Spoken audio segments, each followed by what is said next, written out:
What's up, y'all? I got another edition of Expose and Bury. This is part 4, I believe. And this is gonna be a little bit about how he tried to use pop culture to basically take over the country and the world using people's said again, it's a habit, but we all fall victim to cult following actors, athletes, musicians, people that have public status that we want to be associated with on some level. And he was brilliant in trying to use that and to also infiltrate his way into making American people believe he was something he's not. If you looked at how often there were actors shilling for him, good examples of that is Jamie Foxx saying he would like to thank his Lord and Savior, Jesus Christ, and the Heavenly Father, Barack Obama, or something nonsense like that. Chris Rock said that Obama was our boss. I remember Morgan Freeman introducing him, and if you remember the movie Bruce Almighty and Evan Almighty, Morgan Freeman played God in those movies. And Obama said something like, "This man played God in movies and I play God for real." You have Oprah, is he the one? Is he the one? Trying to make it seem like he was some messiah coming back. He was constantly on Ellen, constantly on late night talk shows, Jimmy Kimmel, Jimmy Fallon, Conan O'Brien, just all those different type of shows. Him and Michelle constantly dancing around. We constantly seen them playing sports with athletes. They were always at concerts, giving concerts. They kept Jay-Z and Beyonce and Rick Ross and Common and John Legend and all these other people in the White House. And that was to get those people's followers into following him. Almost is just of a cult-like fashion that you follow your favorite artist. I don't know what like diehard Beatles fans were called, or like U2 or Queen if their fans had a name, but I don't know what diehard Michael Jackson fans call themselves. Like diehard Prince fans call themselves Purple Army. You have Beyonce fans call themselves Beehive. So, things like that. And if they're a big enough artist and they have a big enough following, that's just a big enough group you can help indoctrinate if you have the help of that person with doing so. So if Beyonce and Jay-Z, got you in lockstep with Obama, then you kind of just not only are following them, but are following him along and following his agenda and believing everything he says about it because Jay-Z and Beyonce are telling you to. And they did that, like I said, with rappers. You see them pictures of, Common, so he tried to hit the more technically woke, conscious rap community because that's what kind of music Common made before he almost exclusively became an actor. He tried to hit the neo-soul-like type, less mainstream people with John Legend, and then, the hardcore hip-hop crowd with having Rick Ross and Jay-Z and Beyonce. And like I said, all the actors he has out there constantly speaking and, the political activism, like the whole cast of Empire, minus Terrence Howard, because I never really seen Terrence Howard involved in politics too much. But you got the cast of Empire out there. You have whole cast of movies out there trying to give us this message. I mean, it's happening at award shows. He would be in the crowd of the Image Awards. So, he did that on so many levels, which I think is more dangerous because, as we always discuss on Access Channel, the Shine is politically bankrupt anyway. They don't really know what policies mean. They don't really know what the laws are. They don't know the difference between a Senate bill and a House resolution. They don't know why and how they're passed. They don't know what earmarks are. They don't know what the pork barrel fat that's put into the bills and what that means. They might literally think about pork and pork chops. I mean, who knows what these people think about? So, if you can base everything on racism and identity politics, and how these same people that were in lockstep with pushing Obama's agenda were in lockstep with pushing the hatred and demonization of Trump and Trump supporters, then you can see the danger that, we faced with the basic extension of the Clinton-Bush presidencies. If you think about it, you had Bush, Clinton, Bush, Obama, and it was basically like Bush being president all of that time. They had like a 16-year plan, and Hillary was supposed to get in there, and Obama was still supposed to be out there with the entertainment community and all these athletes heavily indoctrinating people. Like LeBron James wants to try to put on his glasses and his suit and sit with Don Lemon and try to make it seem like he's such this politically astute individual, and he's out there having this conversation about how he would never sit with 45, but he would sit down with Barack, though. You would sit down with Barack and talk about what?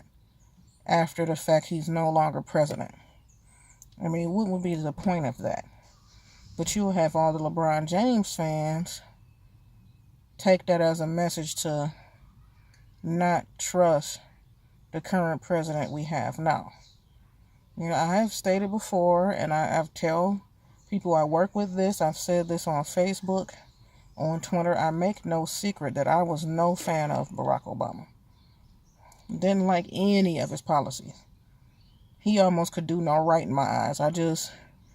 Anything, if he tried to do, it was just something good. It was overshadowed by all the BS he put out. And I made it no secret. It wasn't hidden. It wasn't a silent majority thing. It wasn't I just won't tell nobody I don't like him. Everybody that knows me knows I don't like it. And it's nothing personal. I didn't wish ill will towards him or his family. I didn't wish that he would fail. His failures greatly impacted my life with Obamacare. So I didn't wish any of that upon him. And a lot of people don't have sense enough to know that, even taking it to a biblical level with how they try to separate us from God, God tells you that these people are put in these positions because he allows it, and that we're supposed to pray for these people.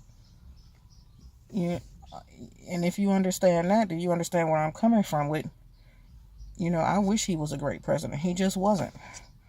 And I would see it just on clips of award shows, because I don't really watch them. Just, Jamie Foxx and Chris Rock and all these people making fools of themselves, even mentioning him at a music award show or at a movie award show. It's like, hey, what does he have to do with album of the year or best picture? Why are we even talking about this guy?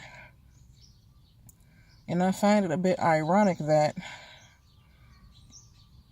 these people, these entertainers, these musicians, these artists stayed at the White House all the time, and they were constantly hanging out and giving free concerts for them and this and that and all this stuff, and yet Trump is the one who signed the Hatch-Goodlatte bill. And for those of y'all don't know what the Hatch-Goodlatte bill is, it was signed the day Kanye West went on his rant with Jim Brown there, and everybody got to making fun of him. The Hatch-Goodlatte bill is the Music Modernization Act. And you had the members of Crosby, Stills and Nash, and members of the Beach Boys and Kid Rock, and a guy from that group, Sam and Dave, and most of them outside of Kid Rock are very old groups. And he, Trump mentioned it, talk about the pre-1972 people. And those people that came out in that era didn't get as much as the royalties as they deserve. And it also helped sound engineers and the composers and the session musicians and the writers that don't get as much of the royalties or as much as the credit. It helped, guys like the Beach Boys and that. If there are people out here on iTunes downloading Beach Boys music, they weren't really getting paid for it like they should, and that bill helped them get paid. And the Sam and Dave, I don't know whether it was Sam or Dave, I don't remember, but he said they had been trying to get that passed for decades. He mentioned the Bushes, he mentioned Clinton, he mentioned Obama, and how none of them would sign it. If you've seen Orrin Hatch is old. I believe Bob Goodlatte is old also. So these are two old men that have been pushing for this to get passed, and they're two old white men. Ironically, since old white men hate everybody, trying to get this passed, and it took Trump to pass it. Now, out of one thing it seemed like Obama would have passed. When you constantly with Rick Ross and Beyonce and Jay-Z and John Legend and Common, that you wouldn't pass a bill that would help your buddies, and they still on your side, and John Legend would talk about how he was such a strong proponent for prison reform. Well, where is he at now? Where is he at now? This is his disappearing act shows you that wasn't true. We all know what Van Jones is, Chicken George is, but he cared about prison reform, obviously, because he's been there the whole time, and every time they're talking about it, he gets invited, and no matter how he feels about the Donald, he goes. Just like Isaiah Washington, who said he'll work with any administration trying to help. And why is Isaiah Washington the one who's practically blackballed from Hollywood? He gets, spot acting gigs here and there, but not like it was. Why is he the only one that's willing to, see that you have to go to the people in power, no matter who they are, to get stuff done? But like I said, to me, using that avenue to get to people is very dangerous when you look at the fact that there was a period of time they wanted to create a civilian national security force. And they said they wanted that civilian national security force funded just as strongly as the military. Now, he knows somebody like me or you is not going to be a part of that. But this is what happens when everything you have and receive comes from the hand of the elite or the hand of the man. When you depend on that so-called man, everything you have, everything you own, everything you about. So it comes to a point where, they would cut food stamps off for several hours just to see how people will react. And they would be on the verge of riot over a couple hours of not being able to cash in their food stamps. So imagine we get a country full of these people and illegals. And they say, well, y'all gonna have to fight if y'all want these food stamps, if y'all want this medical, if y'all want this money. And fight who? And then they always make it seem like it's the person, the working class, the middle class people. Well, if they would just pay more taxes, then we could help you more. So then it becomes my fault that you don't have anything instead of it being your fault because of the lack of the personal responsibility. And next thing you know, they have their own militia to go against ours because they know that for the most part, the military is not going to turn on the American people. Even though they suspended posse comitatus. I heard that mentioned, I think in CAG's chat, posse comitatus was suspended in 2012. So, we have been under a soft form of martial law since March 16th of 2012. A lot of people don't know that. When there were bills being signed about how he could take over communications and transportation, how if you had a certain skill, you could be forced into basically slavery by him requiring to use that skill to help the government and you not being paid and you not being allowed to leave. They can come up and commandeer your car, commandeer your supplies. If you got 50 cases of water in your basement, they could come take them all, saying that they need the supplies. If you have a farm, they could take over your farm, saying they need the crops. None of those things that were, put in a place where people were too busy worried about how great his sunglasses looked and how cool it was that he was dancing off key to whatever horrible song one of those horrible musicians were playing. And I mentioned in another video, like I said, when the 2016 election rolled around, they even had Sheila E. at the Democratic National Convention. And, mainstream people don't know who Sheila E. is. But Prince fans do.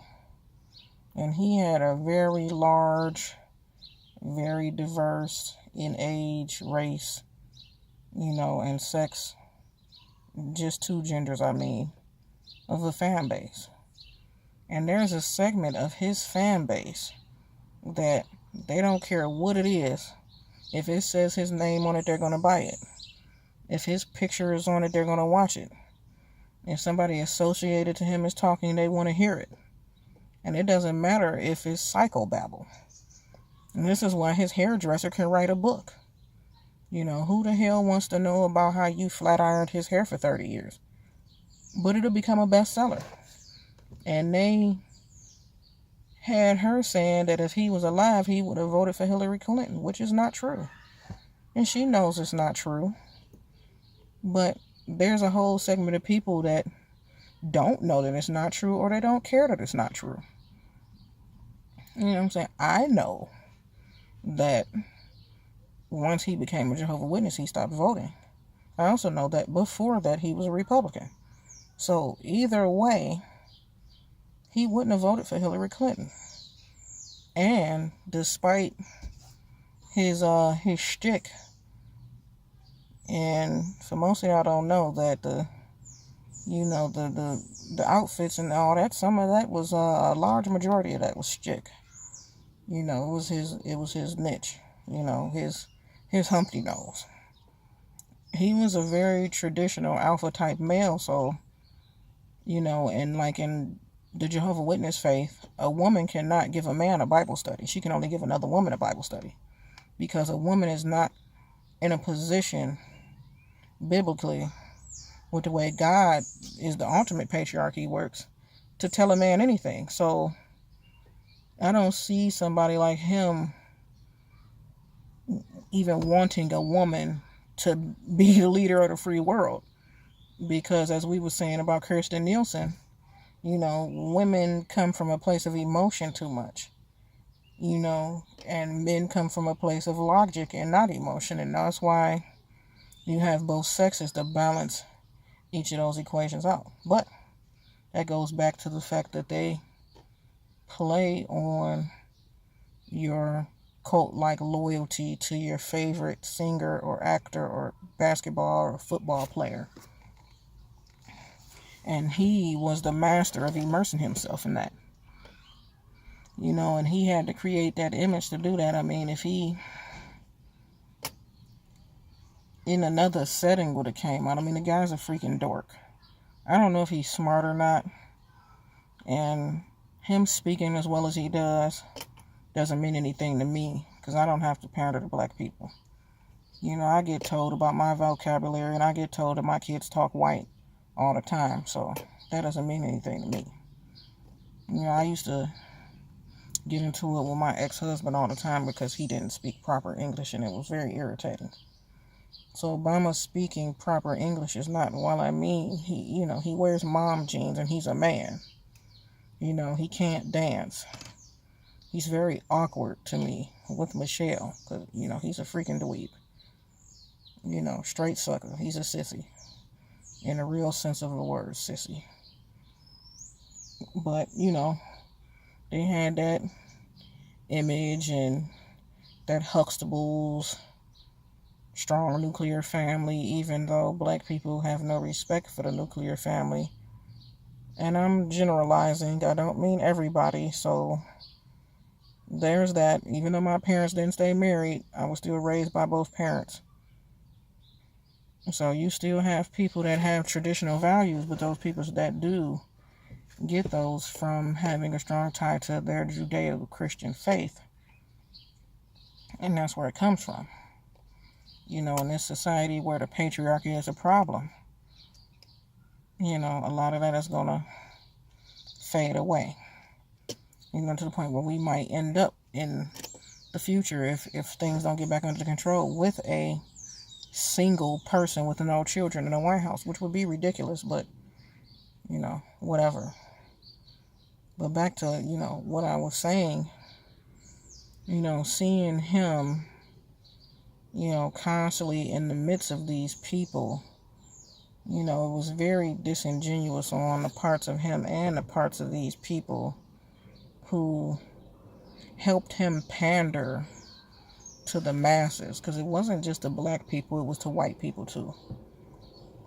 And that's what Ellen and Rosie O'Donnell and Conan O'Brien were for. I remember Tavis Smiley being fired from the Tom Joyner Warner show because he didn't like Barack Obama.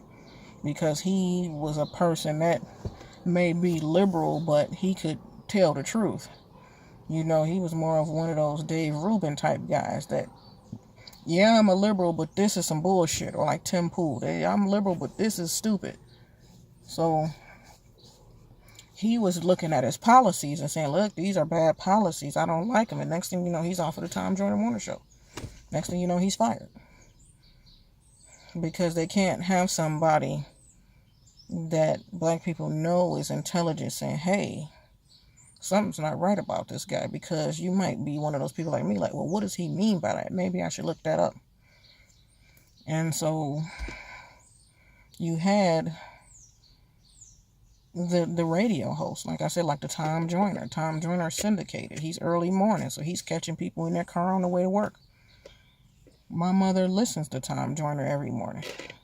I used to hate being in her car on the way to school because I hated listening to the show because it's hot garbage. I'd rather, I wanted to listen to Russ Parr on the other channel. Never talked about politics. It was music and jokes.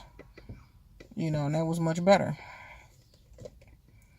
So, when you got public service announcements by the whole Empire cast, and, I don't watch, like, sitcom TV on, like, non-cable channels, so I don't know if there were, like, other TV shows that did that with their ensemble cast, giving some horrible shine speech and talking about shit that nobody should care about because it's all made up bullshit. I'm pretty sure they probably did. Telling you what somebody's going to do before they get in office when they have no clue what that person is going to do. And these people don't live in the hood anymore. Juicy didn't grow up in the hood, period. Because, him and all his brothers and sisters were childhood stars. And his father, being a Russian Ashkenazi Jew, probably had money. So, they probably stayed in the suburbs all their lives. So they don't have to ride through a neighborhood where you have one house and an abandoned house and a burnt up house and a crack house.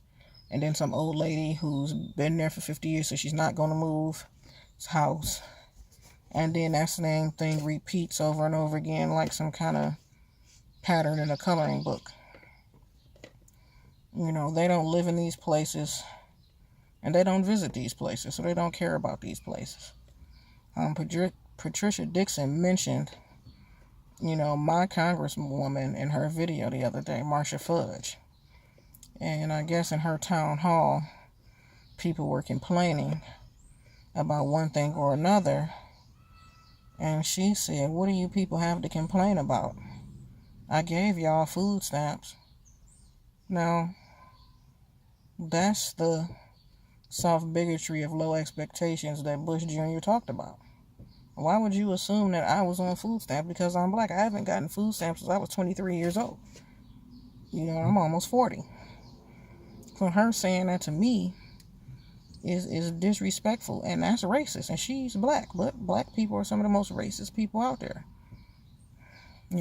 Why would you assume that what I'm talking about is food stamps? What I'm talking about is how Cleveland schools are some of the worst in the country. What I'm talking about is how our infrastructure is crumbling before our eyes. We have streets in East Cleveland that are impassable, so they put a do not enter signs in front of them because the whole street is like a landmine.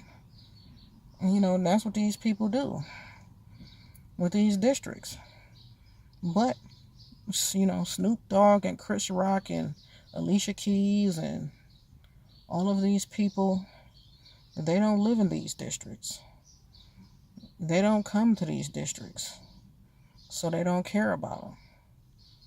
But they know you live in these districts, and you think that everything Jay-Z says is true, everything that Steve Harvey says is true, everything that all these people say is true, even though you never seen any of these people in their districts. I've never seen Steve Harvey in person. He's always having celebrity golf games for stuff in LA and stuff in Chicago and stuff in Atlanta, everywhere but Cleveland, where he grew up. Glenville High School. I went to Glenville High School for 2 years. My world history teacher was his homeroom teacher. The man's been a piece of shit all his life. When you're morally bankrupt because you have chosen to be immersed in that boule elite society, then you don't care. Like I said, the boules and all that, they run everything. Yes, they control everything. Far as myself, I don't know if it's the spiritual discernment thing, I can tell the people who aren't boule.